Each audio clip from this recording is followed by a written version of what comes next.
All right, you can go. Pleasant good night, class. Pleasant good night, sir. Today, our group is presenting on Chapter 5, Understanding Others. Myself, Aisha Warden, together with Laurel Hunt and Kaylee Gopi. Understanding others means putting ourselves in someone else's shoes. We develop a deeper understanding of their emotions and experience. Consider the situation, class. If you're in a meeting within an organization or could be school with a couple of individuals, each individual at one point in time will catch himself wondering. One person in the organization may find, here what, I'm the only person of this ethnic background or race, so to put it, within this meeting, while you may have other individuals thinking to themselves, if it is they should speak up, if their views may be valued. And whereas you will have the ones that will choose to say not much at all, they will just be quiet. Overall, each individual, regardless of their ethnic background, their gender, right? They have their own opinion about stuff. This chapter overview is basically briefly explain the characteristics of gender, ethnicity, and culture, and shows the differences needed to understand as you work towards leadership. That is inconclusive of empowering. The chapter also explores various leadership processes, including communication, conflict resolution, and decision making that are influenced by diverse approach. The first chapter is individuality and commonality. Others may look the same. They may have different values, preference, or approach to learning. Some of these differences in ourselves and others come from our gender, ethnicity, or culture. Sometimes the environment we live in can affect each individual differently. Human species are very compatible, and research in human genome has confirmed this. The poet Maya Angelou, which I know most of you may have heard of her, spoke about the commonalities of human in her poem, Human Family.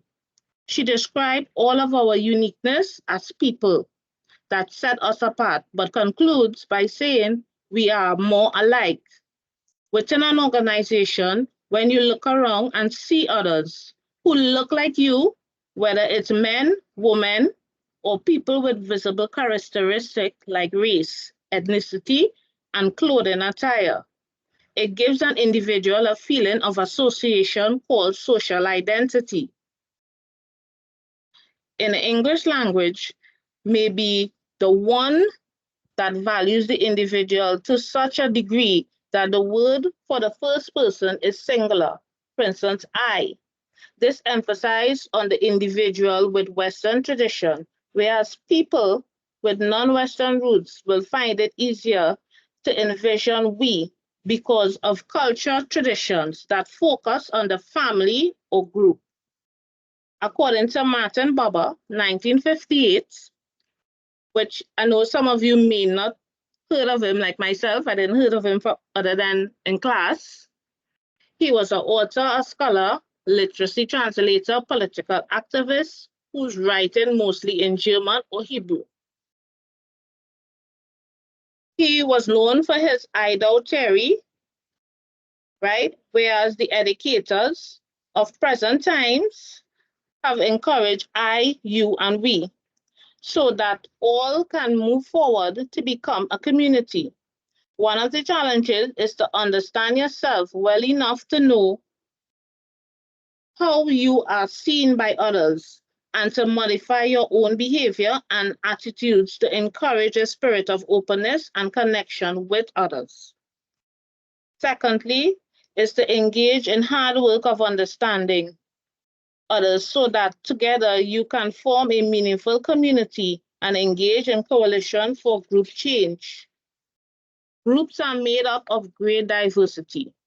Even if members of all of one sex or race or major, there are great differences in personality. learning preference and experience.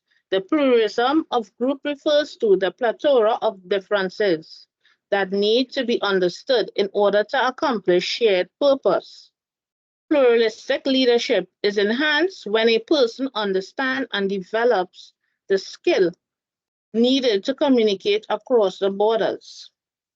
We go on to understanding gender diversity. It is important to ask yourself how my gender influences my attitude and behavior. How does my experience as a man or woman shape my worldview, and how might it shape worldviews of others? In terms, sex roles and gender roles are often used.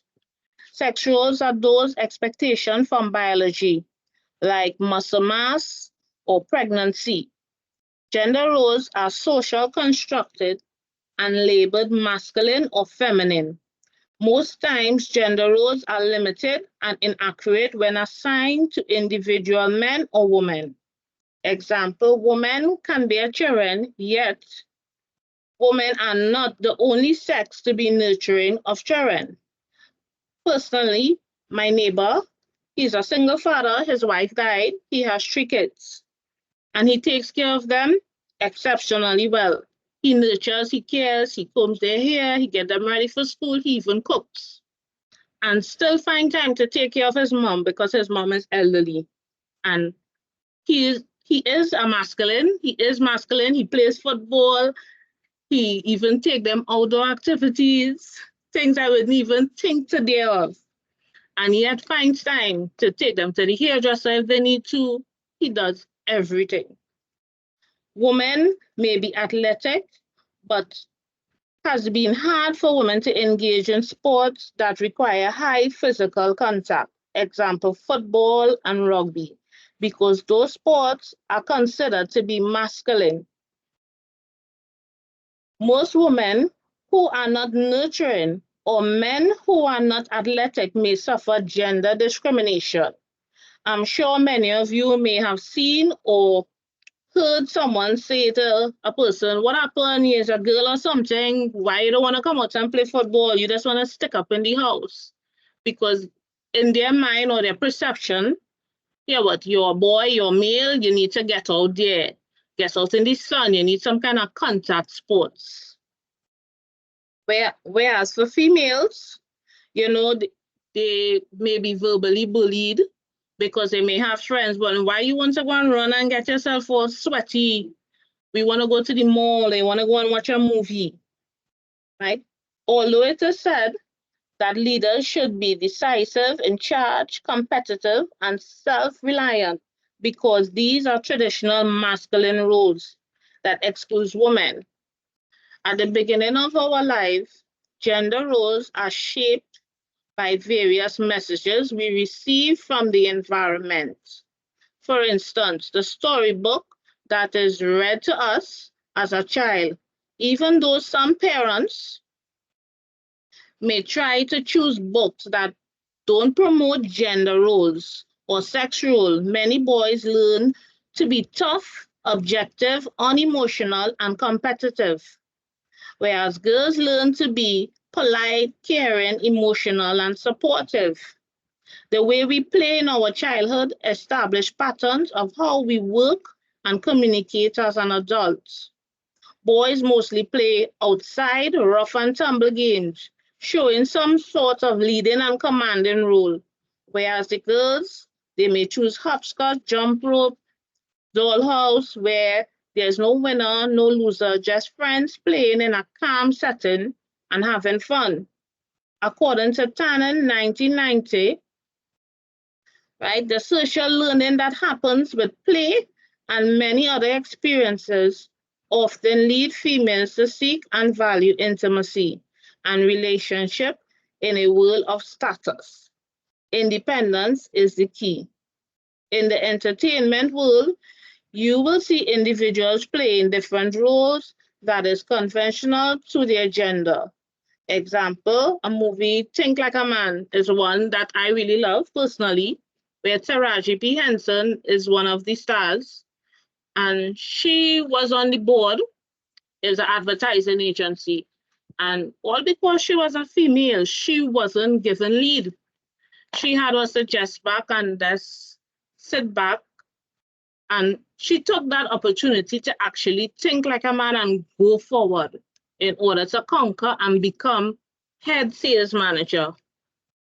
Right. Maybe sometime you all could check it out. Men and women tend to hold different attributes to their success and failures, according to Eggley, Karam, Mahinjani, 1995, said both men and women are capable of making good decisions and effectively and being responsible group members. Understanding cultural diversity. Culture encompasses everything about how a group of people think, feels, and behave.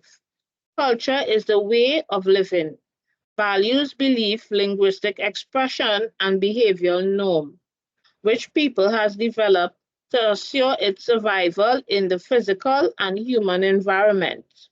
This is a broad term that could apply to an office, group, or campus who shares a common race or ethnicity. Many cultures coexist simultaneously in any group. Effective leaders need to develop an appreciation for multiculturalism to build inclusiveness, collaboration, and common purpose. Not because race doesn't exist in biology doesn't mean it is not real. Helping to shape life changes and opportunities. In the US, race has continued to impact students on campus experiences every day. The rationalization leadership model, with emphasis on inclusion and empowerment, embraces the belief that the group, team, and organization and the community will be better when all participants are heard, made visible, and valued for their contribution. Now I'd like to hand you over to Laurel, who will continue.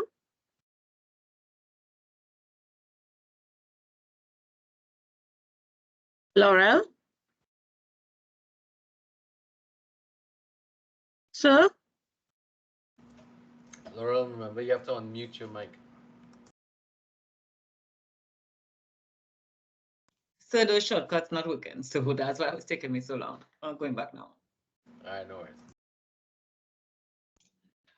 Hi, everyone. So I'm going to be touching on understanding international diversity, exploring cultural heritage, and building multicultural appreciation. So there are set terms for culture. I want anybody, maybe one or two persons, to tell me what their personal opinion or belief that culture really is.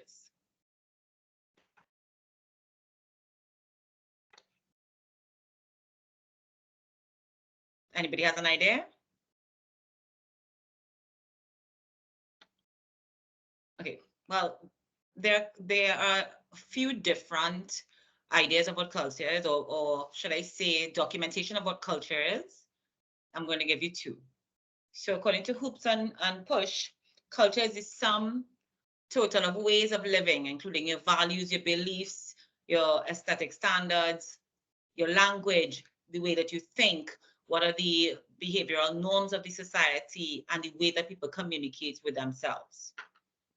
On the other hand, this is another one that is very similar, where it said that culture, again, is a set of shared values and beliefs, quite simple.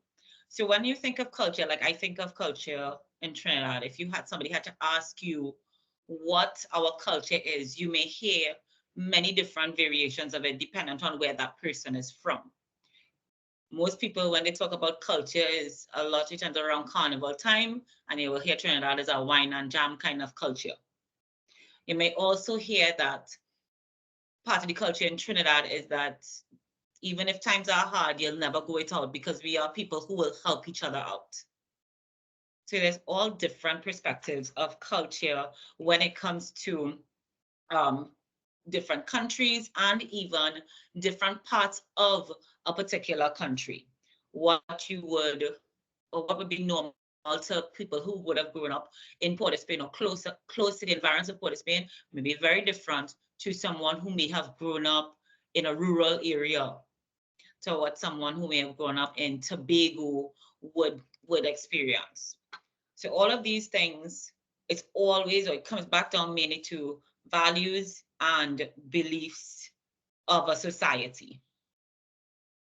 So we're looking at now understanding international diversity. These are the skills as a leader in any company, or even in a social setting, that you need to have when it comes to understanding international diversity. You need to have knowledge and understanding of cultural differences and similarities, meaning basically that you need to understand that someone from another country may not have the same culture or cultural experiences as yourself, or there may be actual similarities in their culture that you would have in your own. Possible implications that may occur from these differences.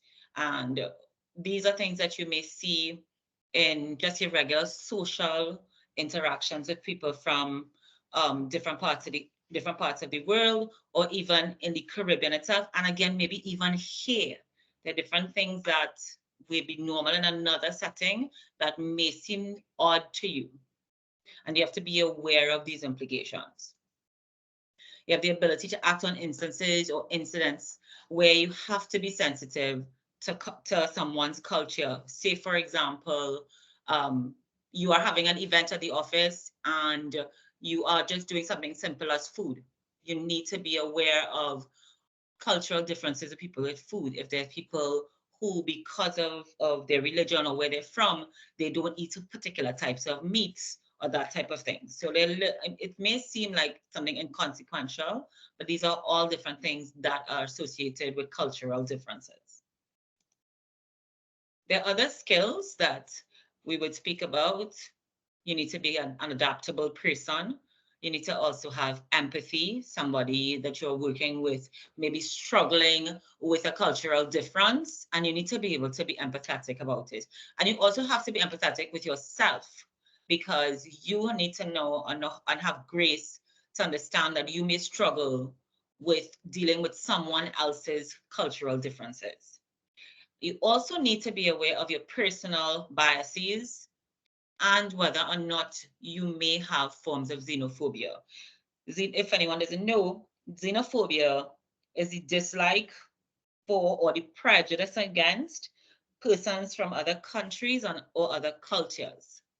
You may see this in some of the things that we would see from international news, where an American person may show xenophobia, hatred towards someone from Asia. Look at what would have happened in COVID times. And we're still kind of in COVID times, but look at how many Asian people were treated, sometimes abused and attacked for being Asian. So xenophobia is something that some people may not even be aware that they have. And then you also have personal biases. I would say sometimes you may hear somebody say something like, you may have come from a different part of Trinidad where your dialect is completely different, and they would see you or maybe make a comment about it, maybe alluding to the fact that if you don't speak the same way, you're probably not intelligent. Possible cultural differences that we're looking at. Gender differentiation. When I say this, we're talking about a male-dominated workforce or society versus an equal opportunity.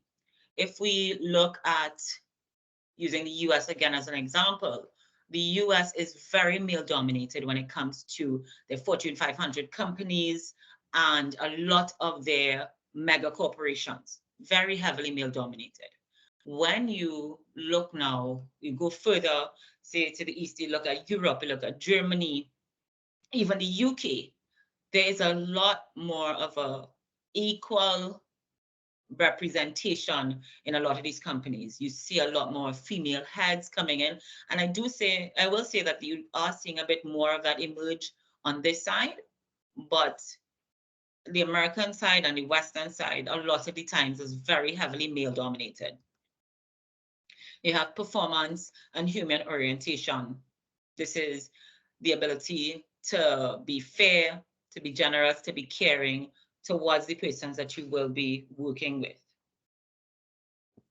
There's an ability now to act on instances or incidents in a culturally sensitive way. So let's say, again, just bring it back to having an event at the office, and something that you did not know, say you serve pork, and that might be very, very insulting to someone's culture, and you did not know. You need to have the understanding of how to deal with this in a sensitive manner, so that you don't offend the person, but you're also trying to ensure that you don't offend the other people in the office who don't share that same culture. It's a bit of a balance. You may not always be able to make it, that everybody's happy, but it is about learning to have some type of balance so that nobody feels as if they are being negatively affected. Other skills. Oh gosh, sorry, that came up again. I'm sorry, I was supposed to relieve that. Okay, benefits and challenges of global interaction. You have an increased cultural awareness. You get to learn more about different cultures, about different people, the way people think, the way people view things. It's a great way to open up your mind and also to open up yourself to new experiences. And you have a greater perspective on life and on how things operate in the world. You have an opportunity for increased creativity and to be able to conceptualize ideas, opening up yourself, watching different things that are happening, different trends that are happening outside of your culture, outside of your country, that can actually possibly work in your setting, something that you may be able to adopt in your business, in your company. And then broader networking. Everybody wants to network. Staying within a country in itself at this time and this day and age makes no sense. You don't pigeonhole yourself. The more that you are open to going out there and exploring that global interaction and networking with people, the better that your company can fare. These are some challenges, and those are language barrier issues. Many ways around it. We have different translation apps. We have Duolingo. We have Babbel for you to learn how to get outside from these language barrier. But we do have language barrier issues. Cultural miscommunication. Again, may not be aware of certain cultural differences. A word that you may use that is very has a different connotation in another country or in another culture. Cultural misunderstandings. Again, you may think you may have known something just because you read it. Are you even sure that what you read might have been correct? And that can lead to a cultural misunderstanding. And then you have differences in norms and values, which is basically what I was talking about before. The norms and the values of your society may be very different to another person's society. So we're talking here about exploring cultural heritage and the significance of cultural identity. Oh gosh, something dropped off of my slide. I'm so sorry, sir. Cultural identity is the attachment and sense of belonging to a community or group. So let's say I belonged to a music group. That group itself may have a certain culture, a certain way of operating that works in that group. When I step outside of that group or that community, it's going to be very different, right? We're going to have the sharing of the customs, the beliefs, the languages, the traditions. All of these are things now that you would notice happens in different families and different societies. Something simple as in your family, you have certain things that you say that somebody outside may not understand. That goes even further. So I'll use a term that most people in Trinidad would know: do so, don't like so. Somebody else from another country, just from the US and all, may not have a clue what you're talking about. We have a term in my family that I grew up hearing, and most people don't understand what it is. And it's a term called turn back Mary. I don't know if anybody else knows it, but in my family, whenever you hear somebody say, yeah, real turn back Mary, It's because you're spinning around and around and around to leave. And every time you walk out, you turn back to go and get something. Somebody else here and that would have no idea what turn back Mary means. So that's just like a little analogy there for you. Cultural identity also helps to shape a person's self-identity, how you perceive yourself based on the society that you grew up in, the people that you grew up around. It helps to change. It also shapes, again, beliefs and your values, and it shapes your behaviors. So you may notice, again, just using something local, the way that someone would behave growing up in a city is not the way that somebody who grew up rural and accustomed to running all over the place, going by this neighbor, going by that neighbor, would understand. If you grew up in a city, you know you're probably accustomed to you have to stay inside, or you can't cross the road just like that. Whereas somebody from a rural area is accustomed to running up and down and going wherever they want, neighbor looking after you type of thing. Significance of cultural identity. According to Annie Millstone, the benefits of working with people who are different from you are extreme. If you're an effective leader, you will be inclusive in many facets of the world. As an individual in a leadership position, it is crucial to possess the ability to hear and be open-minded and inclusive of different people or different ideas. This ability to accept and work with one another strongly adds to the knowledge base of the group. I believe this is all encompassing of what I would have said before.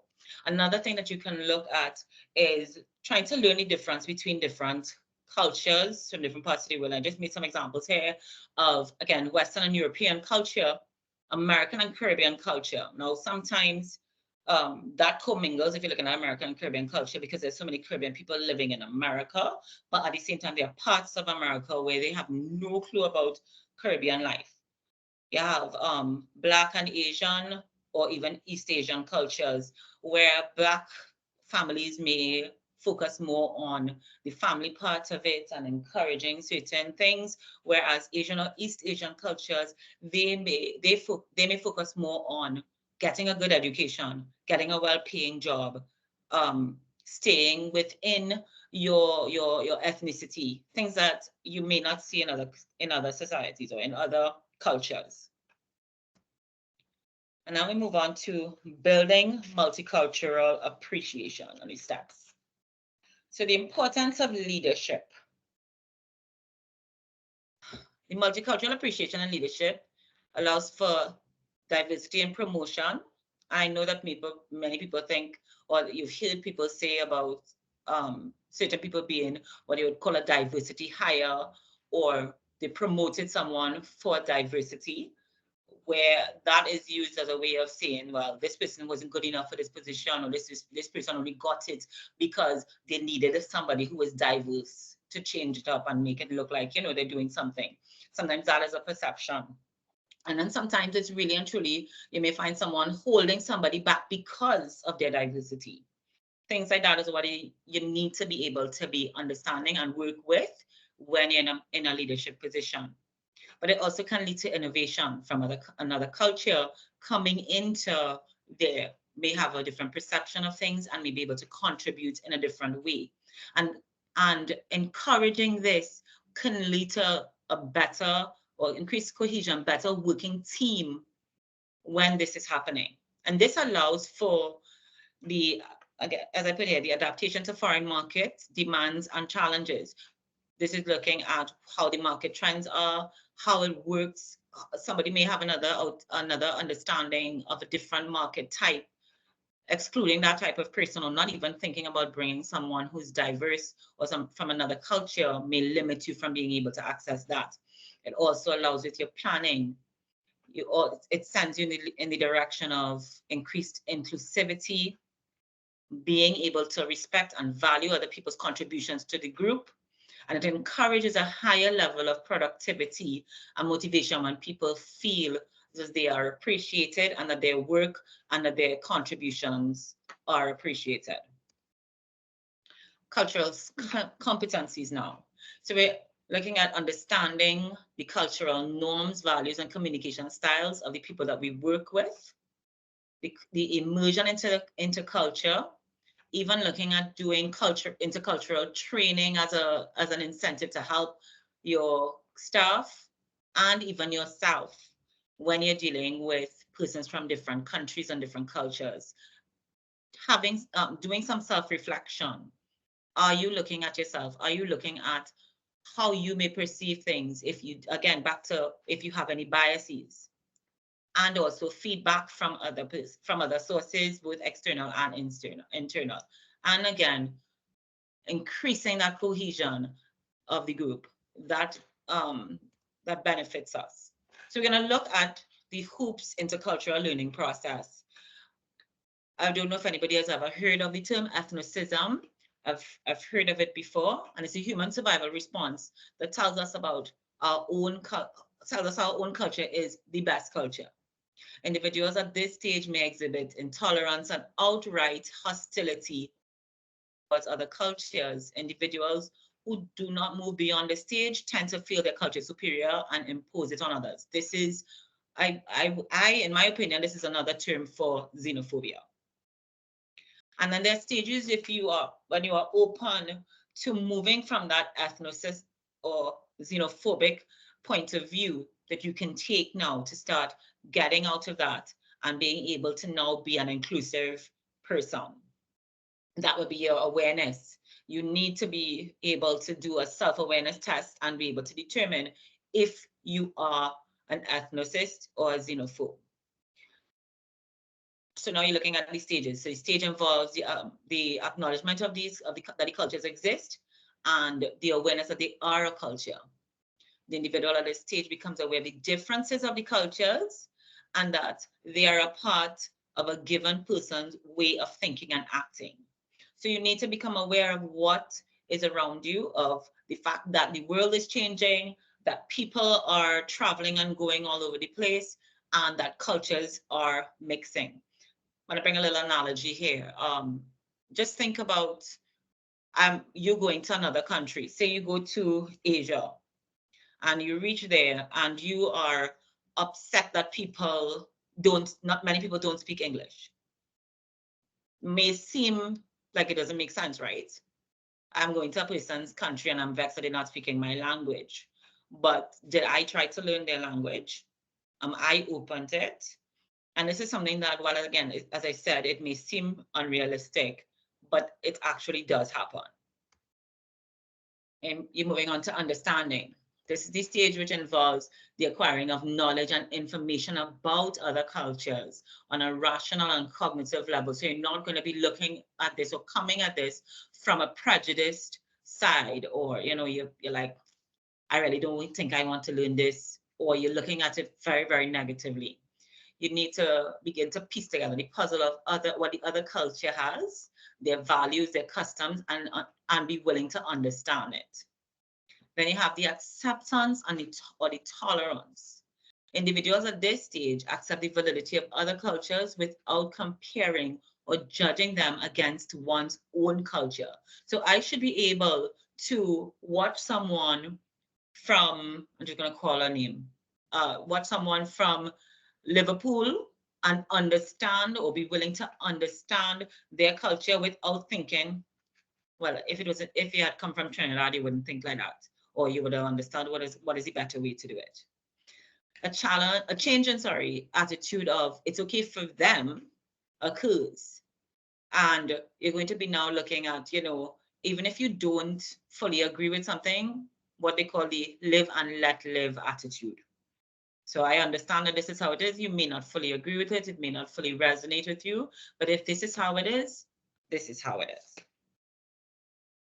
And when you're moving away from that ethnocentric state of mind or that xenophobic way of mind, the more you explore and open yourself up to learning about these cultures and allowing yourself to experience and become immersed in other people's culture, the more heightened your awareness of similarities and differences become.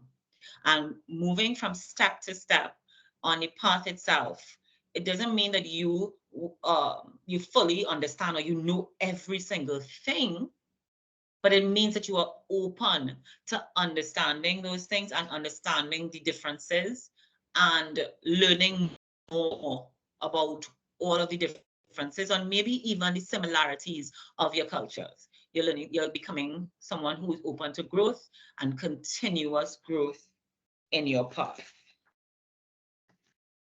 And put you on to Kaylee now, who will take over.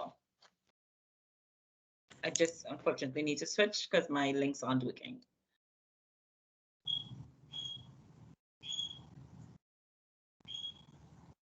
Okay, hello everyone.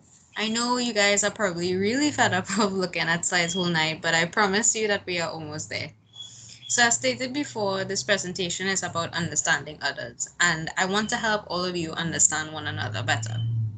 When we look at situations that almost all of us have in common here, the first thing that comes to mind, at least for me, is group work. Can anyone here tell me about the experiences they had in groups? Doesn't have to be a long explanation, just something really brief. I'd say all my experiences in groups were good. Never really had any bad experiences. Okay, anyone else? All right, well, thank you for that. So as you can see, some of us actually have really good experiences in group work, but I know that a lot of people have some pretty bad experiences in group. And this all is dependent on the type of leader we have in our group. And sometimes on how leaders delegate these issues in groups.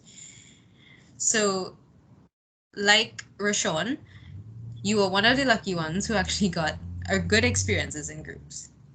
But this is why leaders are important. They help guide the group in the right direction when issues occur. So let's read from this slide. Attitudes towards difference. Effective leadership offers a solution to the problem of how to organize collective effort.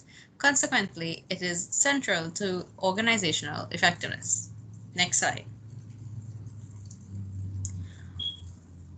When talking about types of attitudes, there are many types of attitudes that leaders can possess. Here are some.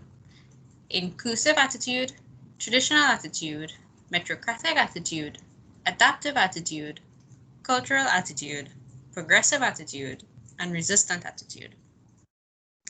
Next slide, please. Inclusive attitude. This perspective values diversity in leadership styles, backgrounds, and experiences. It recognizes different individuals bring unique strengths to the table and believes that diverse leadership teams are more effective and innovative. This type of leader attitude allows everyone to feel welcome, heard, and seen. So besides Rashawn, has anyone else had experiences with this type of attitude in a leader?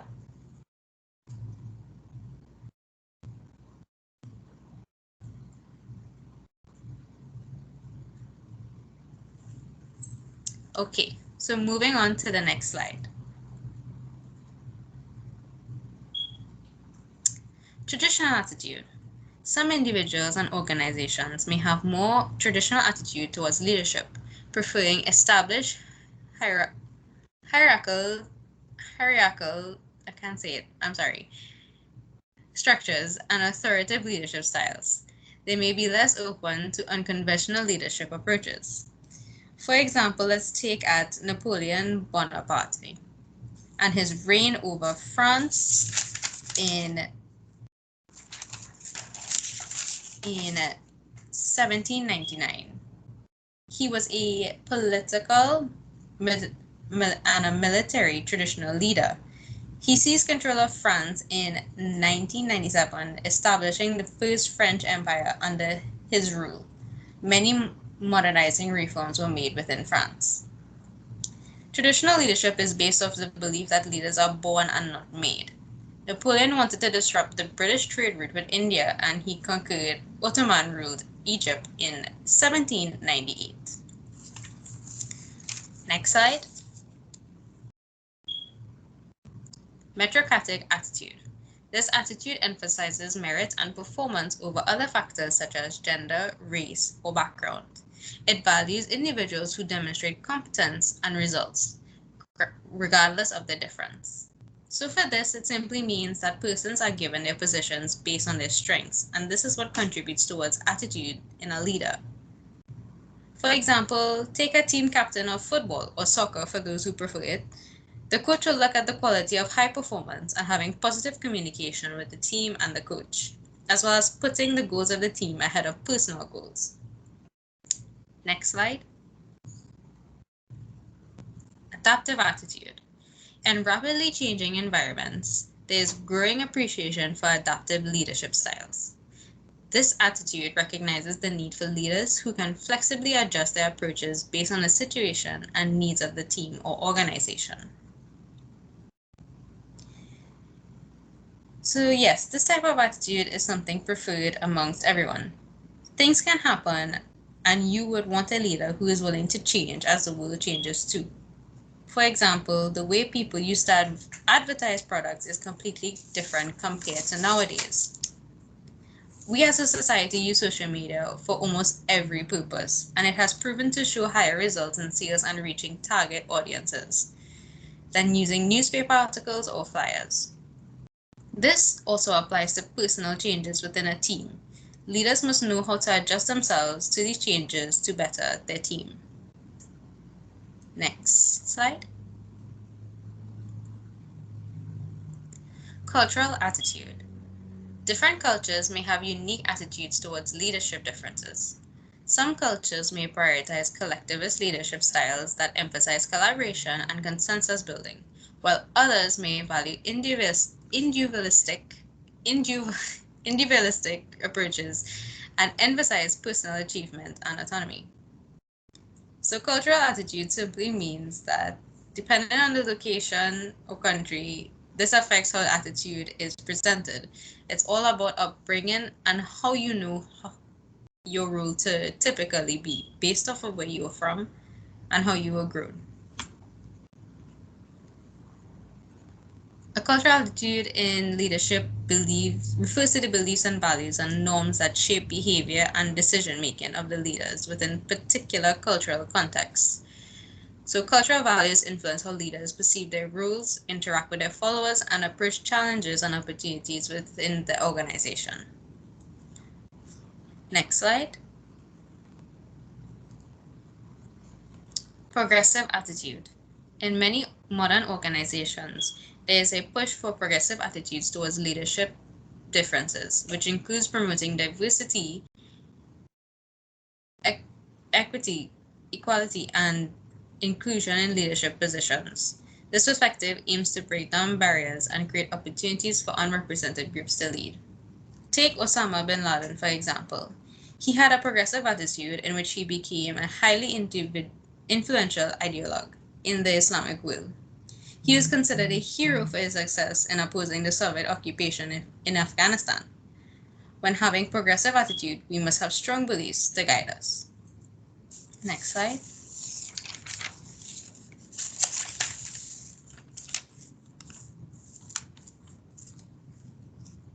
Resistant attitude.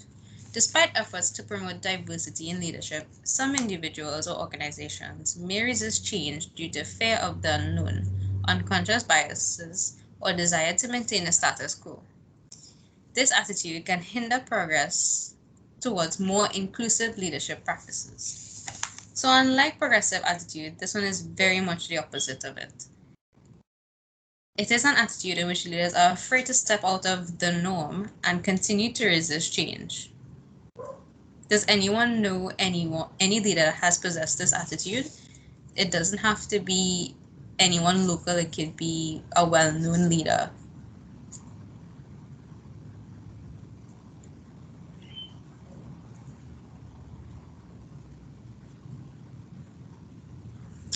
Okay, next slide.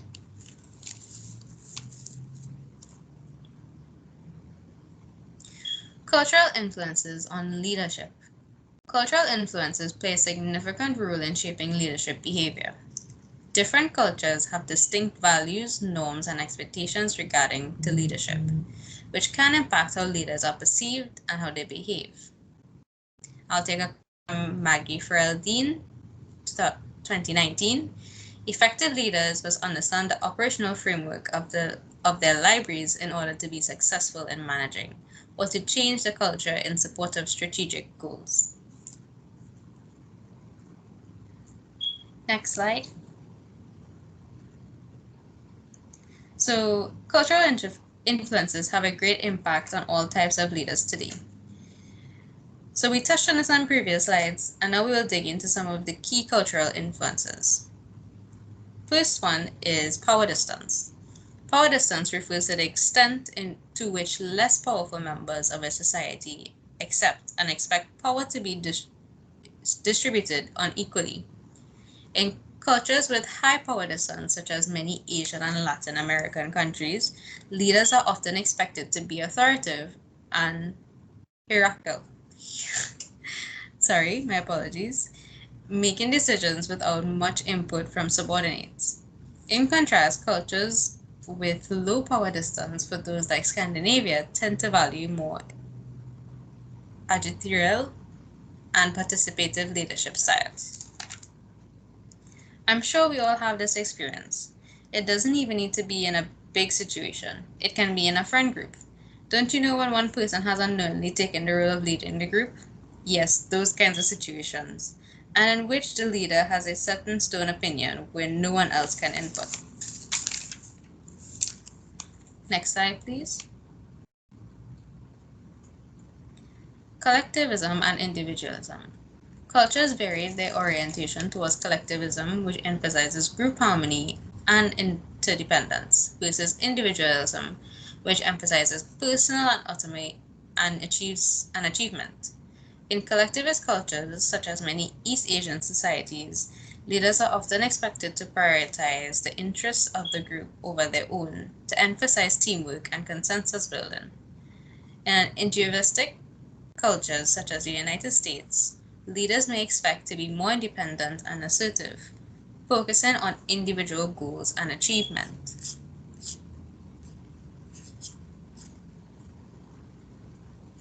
Next slide. Uncertainty avoidance.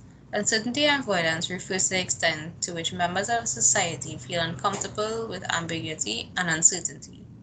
Cultures with high uncertainty avoidance, such as many European countries, tend to value stability, predictability, and careful planning. In such cultures, leaders may be expected to demonstrate a more cautious and risk-averse approach to decision-making.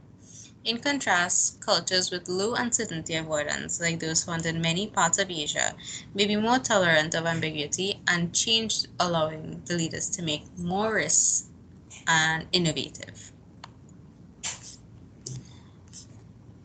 Next slide.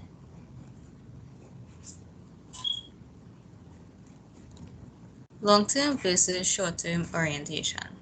Some cultures prioritize long-term goals and values, such as perseverance, thrift, and respect for tradition, while others prioritize short-term goals and values, such as immediate gratification and adaptability. Cultures with long-term orientation, such as many East Asian societies, may value leaders who demonstrate patience, persistence, and focus on the future. Cultures with a long short-term orientation, such as many Western societies, may value leaders who are agile, flexible, and able to respond quickly to changing circumstances. Next slide. Communication style. Cultural differences in communication style can also influence leadership behavior. For example, some cultures value indirect communication and implicit messages, while others value direct communication and explicit instructions. Leaders must adapt to their communication style to be effective in diverse cultural contexts, being mindful of cultural norms regarding language, tone, and non-verbal cues. Next slide. Communication. Communication and cultural influences on leadership is a multifaceted concept that encompasses how leaders interact with their team, stakeholders, and broader organizational culture. Here are some key points regarding communication in the context of cultural influences on leadership. Language and communication styles. Different cultures have unique communication styles and preferences. Some cultures value direct and explicit communication, while others prefer indirect and context-rich communication. Effective leaders understand these differences and adapt their communication style accordingly to ensure clarity and understanding among team members. Nonverbal communication. Nonverbal cues such as body language, facial expressions, and gestures play a significant role in communication across cultures. Leaders must be aware of cultural differences in nonverbal communication to avoid misunderstandings and misinterpretations. High context versus low context cultures. In high context cultures, communication relies heavily on implicit messages, shared experience, and contextual cues. In contrast, low context cultures emphasize explicit verbal communication and rely less on contextual cues. Leaders operate in multicultural environments need to navigate these differences to ensure effective communication and collaboration. Next slide.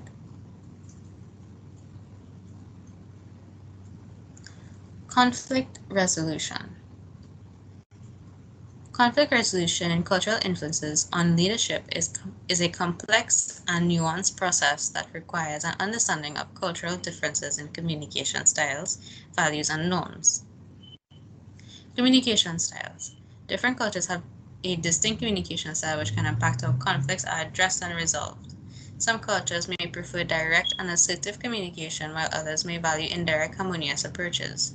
Leaders must recognize these differences and adapt their conflict resolution strategies accordingly to effectively address conflicts while respecting cultural norms.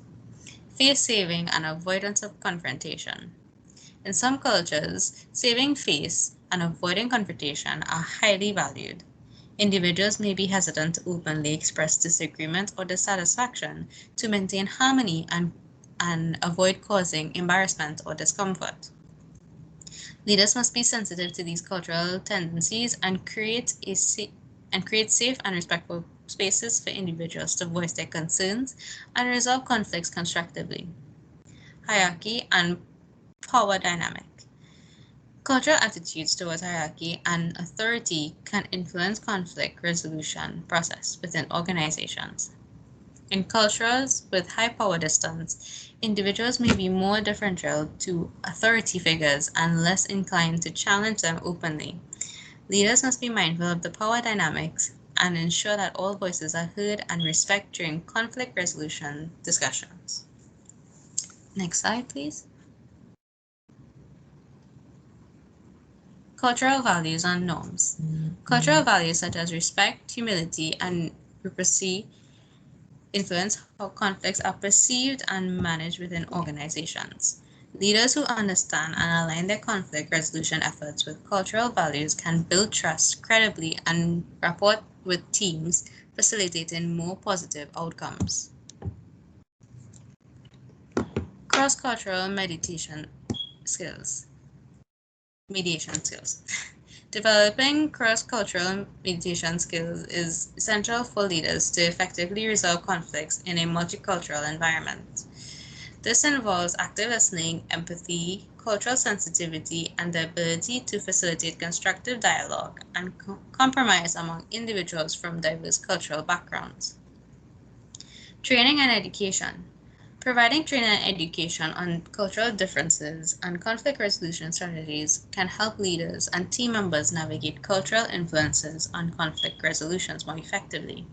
By raising awareness and building cross-cultural competence, organizations can create an inclusive and collaborative environment where conflicts are addressed constructively. Next slide, please. Decision-making. Decision-making processes are indicative of two ideologies, those that prioritize agreement and the ability of majority rule. For those who want to include the viewpoint of the minority, if the group's intent is not immediately clear, a problem may be totally ignored in some groups and brought up later, while specialists or individuals engaged should make the final decision. Some feel that hierarchy and authority should make the decision. Communication abilities that enable one to try to understand people rather than merely persuade them are necessary for relational leadership. Is my perspective skewed by my preference? It's a question that communicators should ask themselves all the time. How may I be better understood and perceived as having more depth? Next question. Next slide, sorry.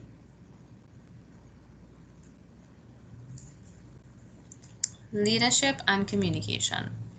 Leadership and communication are deeply intertwined, with effective communication being the cornerstone of successful leadership.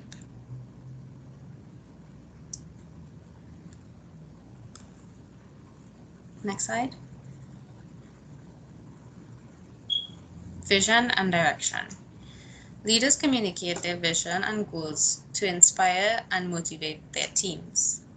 Effective communication of vision provides clarity and direction, helping employees understand the organization's purpose and their role by achieving its objectives. By articulating a compelling vision, leaders rally their teams around common goals and foster a sense of purpose and alignment. Next slide. Relationship building. Communication is essential for building strong relationships between leaders and their teams. Leaders who communicate openly, transparently, and empathetically foster trust, respect, and rapport with their employees.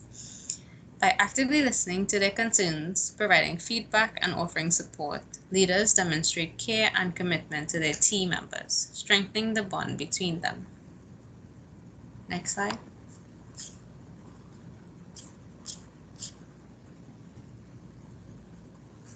Change management. Communication is crucial during times of change or transformation within organizations. Leaders must communicate changes effectively, providing context, rationale, and support to alleviate uncertainty and resistance. By engaging stakeholders, addressing concerns, and soliciting feedback, leaders can facilitate smoother transitions and ensure buy-in from their teams.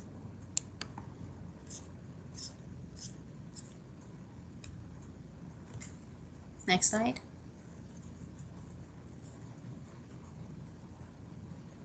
Leaders use communication to inspire and motivate their teams to achieve their full potential through compelling storytelling, inspirational speeches, and recognition of achievements. Leaders can energize and uplift their employees, instilling confidence, optimism, and enthusiasm. Effective communication of appreciation and encouragement reinforces positive behaviors and fosters a culture of excellence and continuous improvement. Next slide, please. Crisis management. Communication is critical during times of crisis or adversity. Leaders must communicate swiftly, transparently, and empathetically to address concerns, provide updates, and reassure stakeholders. By demonstrating calmness, confidence, and compassion in their communication, leaders can help navigate crises effectively, minimize disruptions, and preserve trust and credibility. Next slide, please. Assertive communication. Assertive communication is a style of communication that involves expressing one's thoughts, feelings, and needs in clear, direct, and respectful manner, while also respecting the rights and opinions of the others. It strikes a balance between being passive, not expressing one's needs or opinions, and aggressive, expressing one's needs or opinions in a disrespectful tone, hostile manner. Next slide, please. Relational empathy is a concept that emphasizes the importance of understanding and connecting with others on a deeper level within the context of relationships. It involves the ability to empathize with others' emotions, perspectives, and experiences, as well as to build meaningful and authentic connections based on mutual understanding and respect. In the context of leadership, Relational empathy is crucial for fostering positive relationships, building trust, and effectively leading teams. So, as we just read, relational empathy emphasizes the importance of understanding and connecting with others on a deeper level. I will now move on, and here is a quote from Ali book. Leadership is understanding people and involving them to help you do a job.